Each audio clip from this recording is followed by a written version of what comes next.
Olá, boa noite. Boa noite.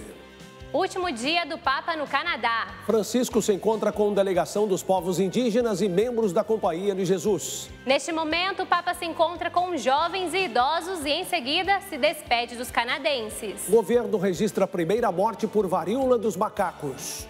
Centro de Operações de Emergências do Ministério da Saúde vai acompanhar o surto de varíola dos macacos no Brasil. Reservatórios de São Paulo operam com 50% da capacidade. Chuva nesta sexta-feira traz alívio aos paulistanos. Prova de matemática subtrai desânimo, soma solidariedade e multiplica conquistas. Veja a história de alunos da rede pública premiados em uma Olimpíada Internacional. Canção Nova celebra 20 anos de evangelização na missão de São José dos Campos. Inaugurada no Rio, pedra fundamental do Museu Cristo Redentor. O Canção Nova Notícias está começando.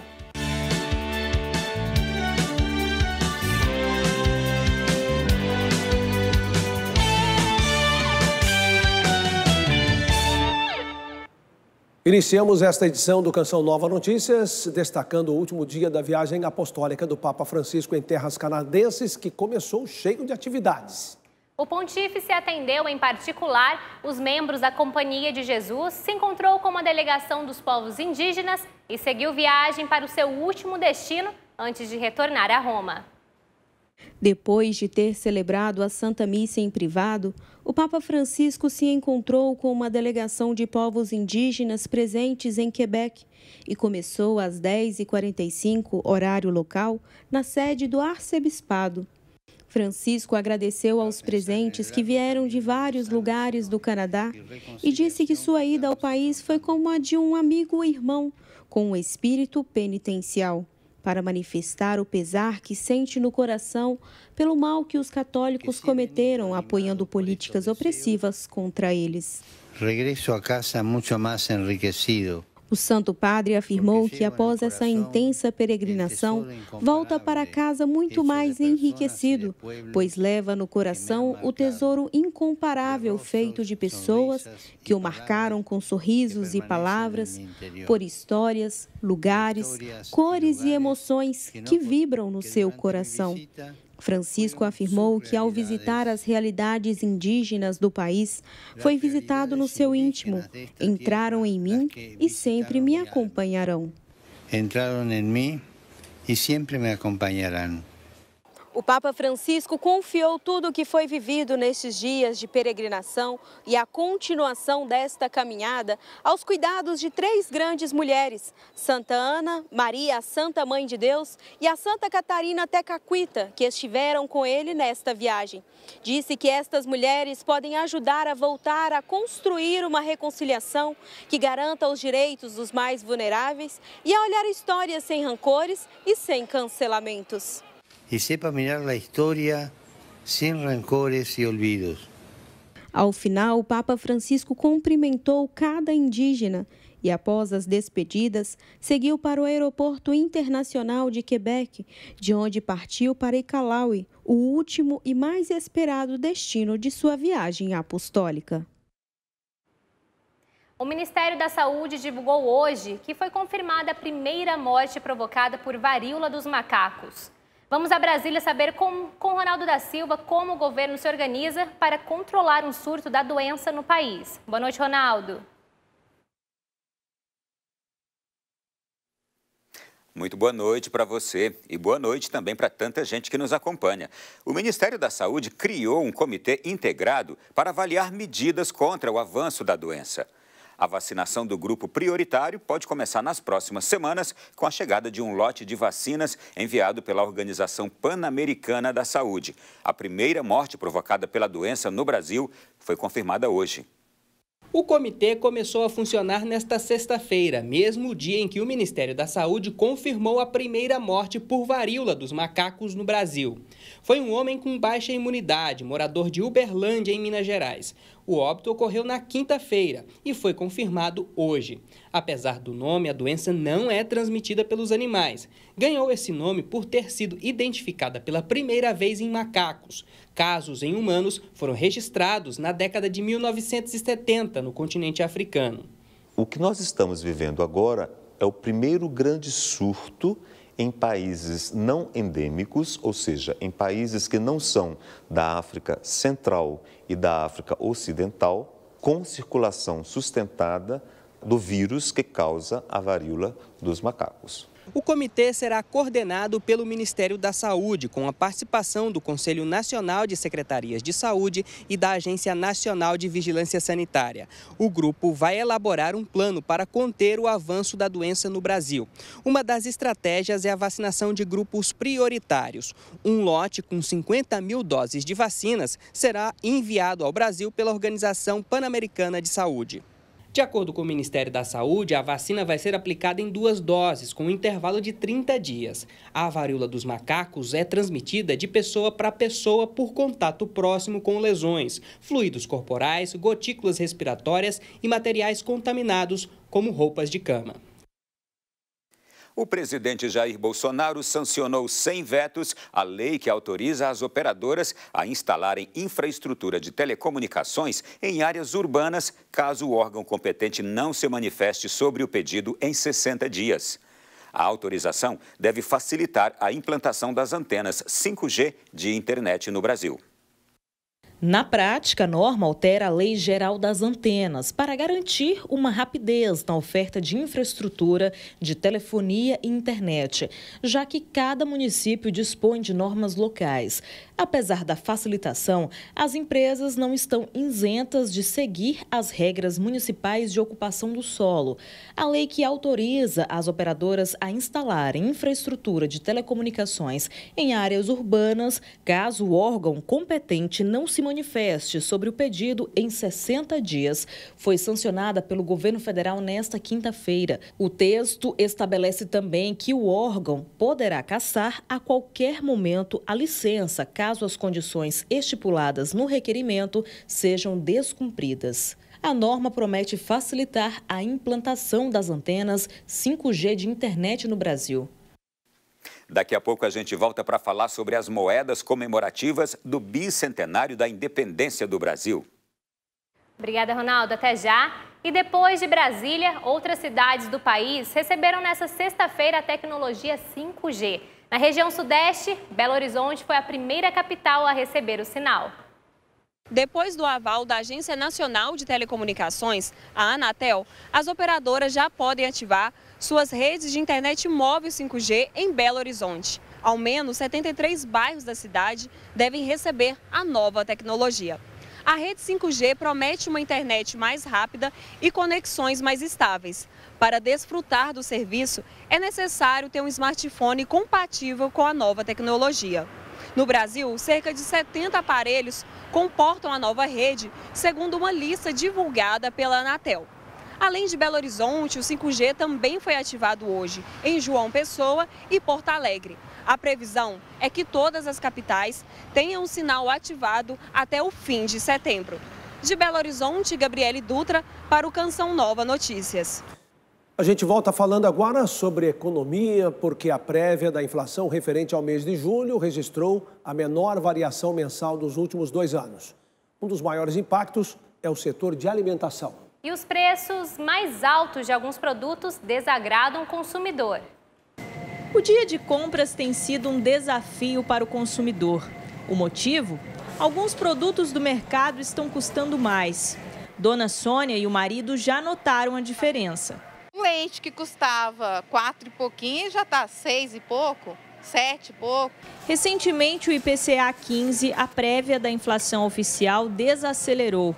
Porém, alguns produtos e serviços tiveram alta. Um deles é o de alimentação e bebidas. O leite longa-vida é o protagonista, mais de 22% de reajuste. Com isso, os derivados subiram. As frutas, o feijão carioca e o pãozinho francês também ficaram mais caros. A gente dá vontade de largar o carrinho e sair correndo. O repasse aos clientes é consequência da cadeia de compra, fato que os revendedores tentam controlar. Através da obtenção de novos fornecedores e novos produtos, com o intuito de você conseguir manter a qualidade para o cliente ao menor preço possível. Quando os produtos alimentícios aumentam, o impacto é maior. O consumidor tem que fazer um movimento para gastar menos dinheiro.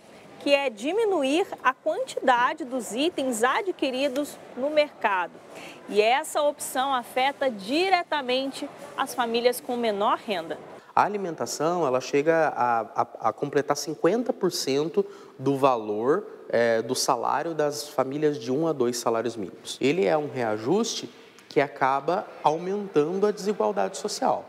A alimentação fora do domicílio também teve alta em julho. Mudanças no preço do lanche e da refeição. Na opinião do especialista, o novo cenário terá efeitos no futuro. A arrecadação do governo ela diminuiu, o governo ele vai passar a investir menos. Investindo menos, a nossa economia ela encolhe novamente. E no presente, a dica é pesquisar. Procura de supermercado, analisa os folhetinhos que eles mandam. Então, a gente está correndo atrás do prejuízo.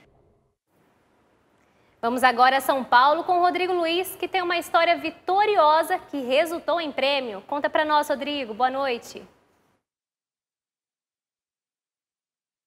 Boa noite para você, boa noite para todos. Pois é, quando a gente soma, apoia, o resultado só pode ser multiplicação e objetivos alcançados.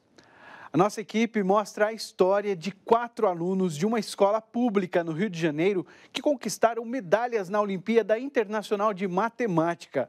Veja o caminho trilhado e os desafios superados para chegar a essa conquista.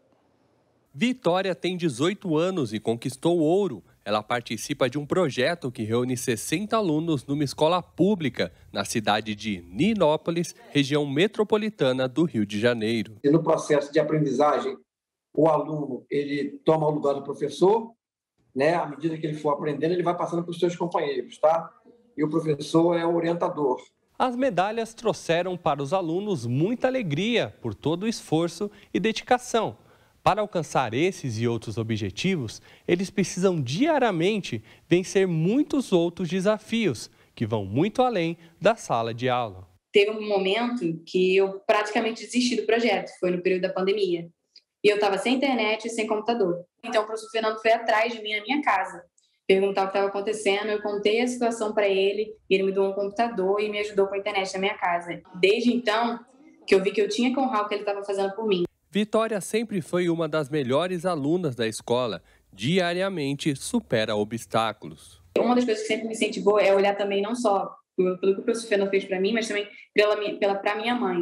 Eu olhava e eu via que eu quero fazer alguma coisa por ela, que eu quero dar um futuro diferente para ela, que eu quero conquistar as coisas não só por mim, mas pelas pessoas que eu amo. A dedicação e o esforço já renderam prêmios e participação dos alunos em várias competições. Além de Vitória, mais 3 alunos do projeto foram premiados.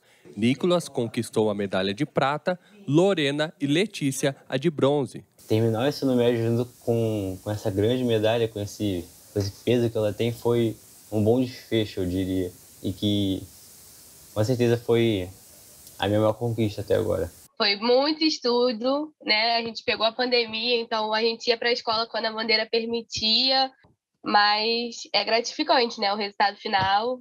Todos citam a contribuição do professor Fernando e do projeto como fundamentais. O que a gente precisa, a gente fala com ele dá um jeito, ele corre atrás. E o método de ensino que a gente usa, eu acho que ele também é muito eficaz, porque a gente, quando é o protagonista, né, a gente acaba tendo um incentivo maior. A matemática ela é uma ferramenta de transformação. Esse é um orgulho que eu falo, né? Porque a minha preocupação, minha mesma preocupação, é o aluno ele ir para a China, ganhar medalha e ir para casa. A medalha é importante no momento, mas a medalha é uma coisa física, não é isso?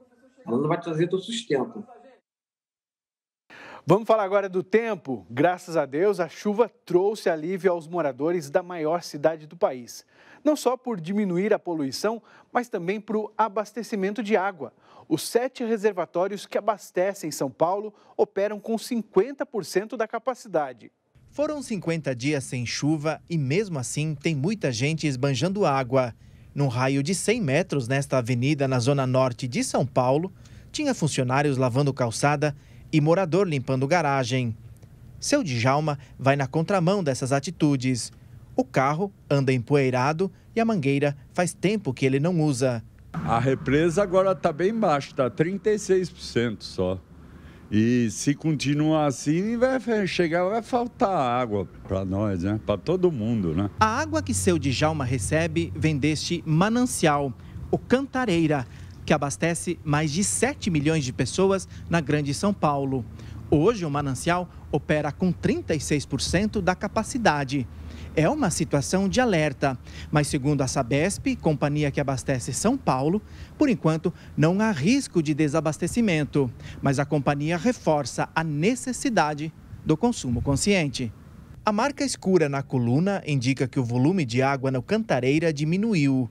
A Sabesp afirma que os outros 6 mananciais operam com 50% da capacidade. Situação semelhante à do ano passado, quando os reservatórios ficaram em 47% e não houve racionamento. O que tem acontecido é que esses eventos críticos de seca, no período seco, ele tem se agravado e tem ficado mais frequente. Diante disso, é necessário que a população compreenda isso, né? Que é um bem, que é um recurso natural que precisa ser usado de forma racional. Alguns pingos na represa sinalizam que São Pedro está tentando fazer sua parte ainda no mês de julho, o 4º mês mais seco da história. Diante desse cenário, não há outra alternativa a não ser economizar esse bem tão precioso. Se a gente gastar, começa a lavar calçada, a lavar carro, lavar tudo, como é que fica? A água baixa mesmo, né? E quem mora lá no sul e aqui no sudeste do país já começou a sentir o friozinho chegando nestas regiões. A repórter Aline Mércio mostra mais detalhes dessa mudança de tempo. A chegada do friozinho fez muita gente tirar o casaco e o guarda-chuva do armário em São Paulo.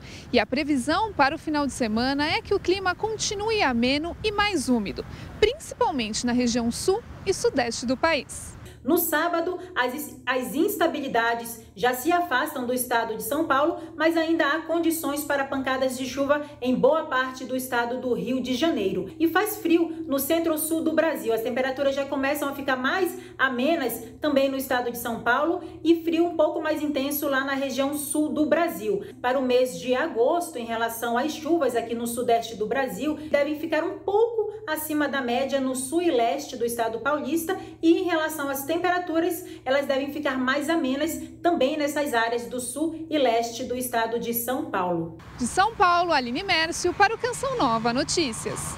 E agora você confere com a Yara Naíris a previsão do tempo para a sua região.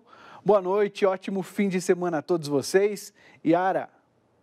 Obrigada, Rodrigo. Bom descanso e um ótimo fim de semana para todos aí. O mês de julho surpreendeu com as temperaturas elevadas e bastante sol. Uma especialista falou conosco e explicou o motivo dos recordes de calor neste mês de inverno. Acompanhe. O forte bloqueio atmosférico que predominou sobre o Brasil e sobre a América do Sul durante todo o mês de julho impediu que as frentes frias fizessem o seu deslocamento normal e aí a chuva que acontece em áreas do país, do centro-sul do Brasil, ela é provocada normalmente por frentes frias. Mas não foi isso que aconteceu. As poucas frentes frias que conseguiram provocar alguma chuva lá no Rio Grande do Sul foram logo desviadas para alto mar. O resultado foi um julho com grande deficiência de chuva no norte do Rio Grande do Sul, em Santa Catarina, no Paraná, São Paulo, no sul de Minas, na maior parte do Rio de Janeiro. Também faltou chuva, especialmente ali no centro-sul do estado do Espírito Santo, no sul de Minas, em áreas também de Mato Grosso do Sul. O calor também chamou muita atenção, porque sem a entrada do ar polar, então as temperaturas ficaram muito acima da média. Vamos agora à previsão do tempo para amanhã. O sol volta a predominar por essas áreas do Brasil, do Acre ao Rio Grande do Sul. Porém, as temperaturas estarão amenas. Em Cuiabá, os termômetros não passam dos 35 graus. 23 no Rio de Janeiro e em Porto Alegre, 16 graus. E aqui em Cachoeira Paulista, as temperaturas devem bater mínima de 12 graus e máxima de 22, sem chance de chuva. No domingo, calor de 24 graus. Então você que vem ao acampamento protegidos pelo sangue de Jesus vai poder curtir o tempo e a umidade do ar elevada. De janeiro a junho deste ano, a distribuidora de energia elétrica do Vale do Paraíba e Litoral Norte registrou 790 ocorrências com pipas na rede elétrica. No mesmo período do ano passado, foram 823 registros. Apesar de estar nos registros, é necessário ainda a conscientização por causa das férias, período de maior incidência das ocorrências. É durante as férias escolares que uma das brincadeiras preferidas de crianças e jovens deixa para trás um cemitério de pipas e emaranhados. A diversão, apesar de saudável, precisa de segurança. Sempre soltar a pipa longe da rede elétrica. Procurar um campo aberto, zona rural, parques da cidade, quando disponível. Na prática, o que acontece é bem diferente. Há muitos incidentes envolvendo pessoas e redes elétricas, prejuízo para moradores e empresas. A alegria dá lugar à escuridão e o risco de que uma vida se perca repentinamente. Durante a série a gente registra um aumento no volume de ocorrências, apesar que em 2022 a gente teve uma redução comparando com 2021. Lança-gato ou carrinho. Ação que consiste em amarrar uma pedra com linha e lançar nas redes elétricas é extremamente perigosa e pode acabar de vez com a brincadeira. O risco é a pessoa que estiver lançando isso tomar um choque, ser eletrocutado, e também de romper o condutor de energia, romper o cabo e esse cabo vir a cair ao solo. Consequência disso é falta de energia, pode interromper energia a hospitais, unidades de saúde e prejudicar a população em geral. Cerca de 23 mil clientes tiveram serviços interrompidos, segundo a distribuidora de energia elétrica do Vale do Paraíba e Litoral. Em grande parte, o uso de cerol e as chamadas linhas chilenas são os principais causadores de acidentes e ocorrências. Tanto o cerol quanto a linha chilena são elementos que conduzem energia. Então, se eu enrosco uma pipa numa rede elétrica com linha chilena ou linha com cerol, eu estou exposto a um maior risco de ser eletrocutado, de tomar ali um choque elétrico. E no show de cores, o céu é o espaço de pipas e papagaios. E para que possam se apresentar outras vezes, é necessário deixar voar com os devidos cuidados para não destruir a esperança. O Banco Central lançou 2 moedas em comemoração ao bicentenário da independência. Uma delas é a primeira da história produzida com detalhes coloridos.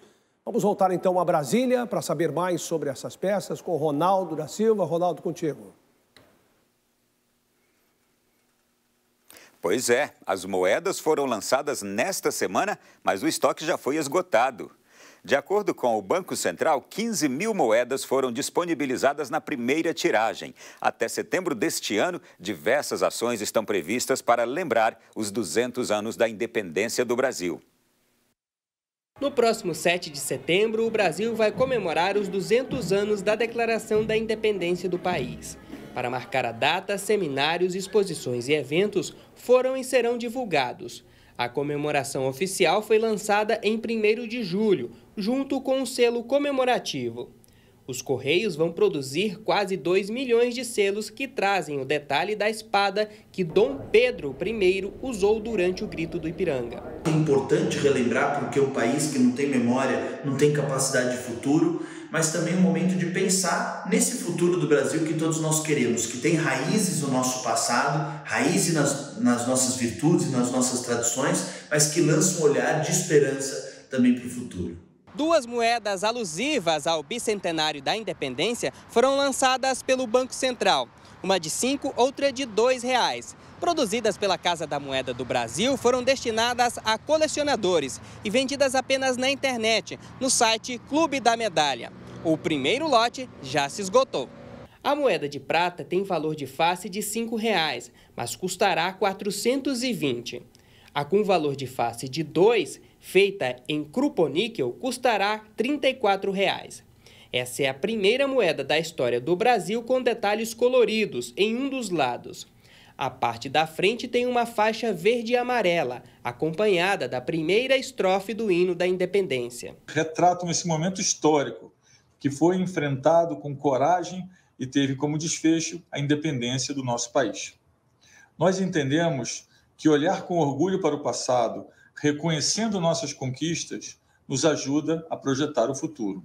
Na Câmara dos Deputados, 3 exposições ficam abertas ao público até o dia 9 de setembro. São fotos, projeções animadas, livros e documentos que contam todo o processo que levou à independência do Brasil em 7 de setembro de 1822.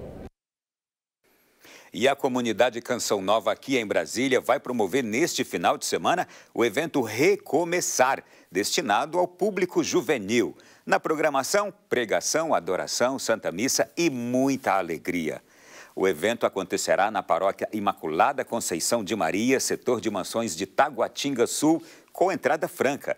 Mais informações nas redes sociais da Canção Nova em Brasília. E anote aí, porque domingo tem Repórter Canção Nova. Núbia Freire conta pra gente os detalhes do programa. Olá, boa noite. No Repórter Canção Nova desse domingo, vamos conhecer a obra Lumen de evangelização, Ser Feliz Fazendo o Outro Feliz, a partir do encontro com o Emanuel, que é o Deus conosco. Inúmeras pessoas foram resgatadas das ruas de Ceará e de outros lugares do Brasil e passaram a viver com dignidade à luz do Evangelho de Cristo. Não perca, é nesse domingo a partir das 10 da noite e eu espero por você. Até lá!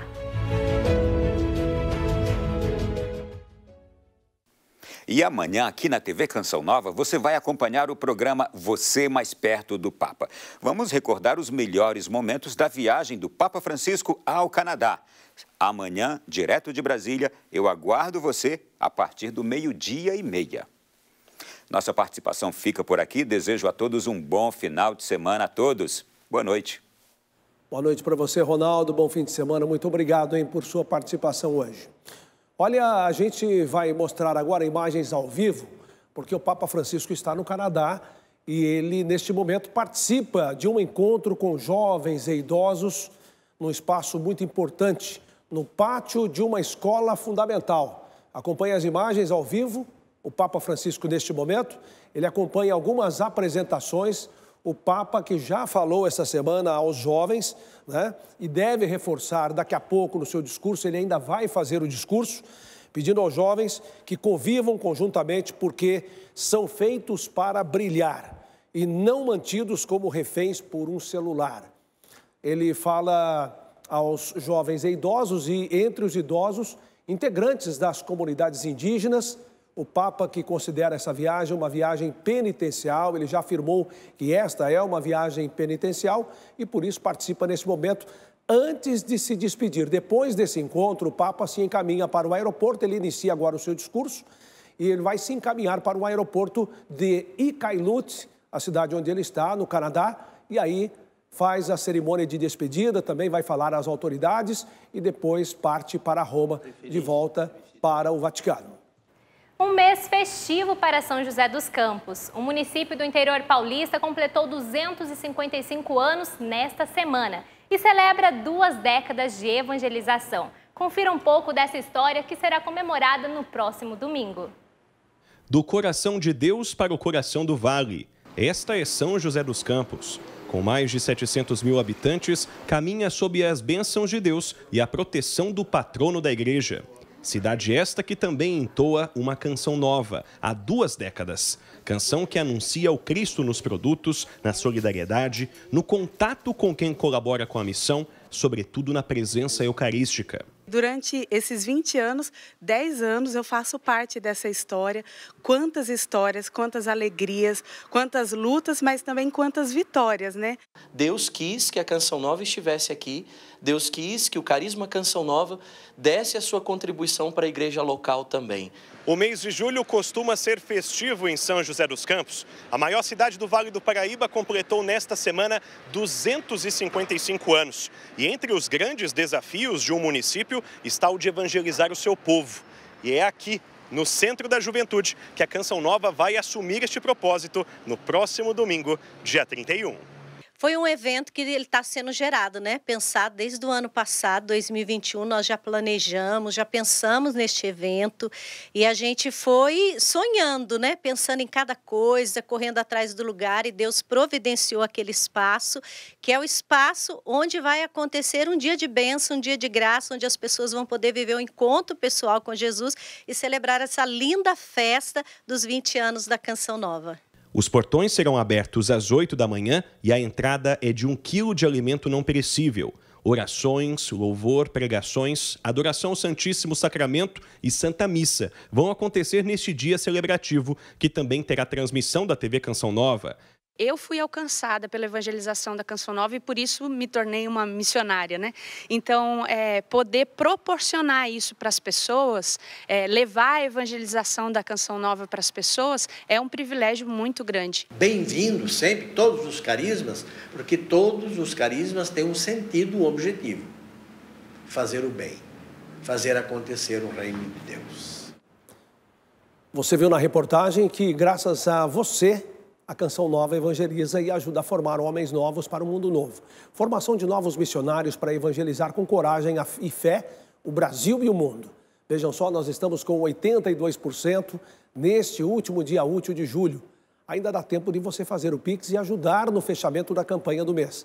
pix.doação@cançãonova.com e faça a sua doação. Obrigado por seu comprometimento e fidelidade. Lançada hoje no Rio de Janeiro, a pedra fundamental do Museu do Santuário Cristo Redentor. Durante a missa, a homenagem aos 176 anos de aniversário da Princesa Isabel.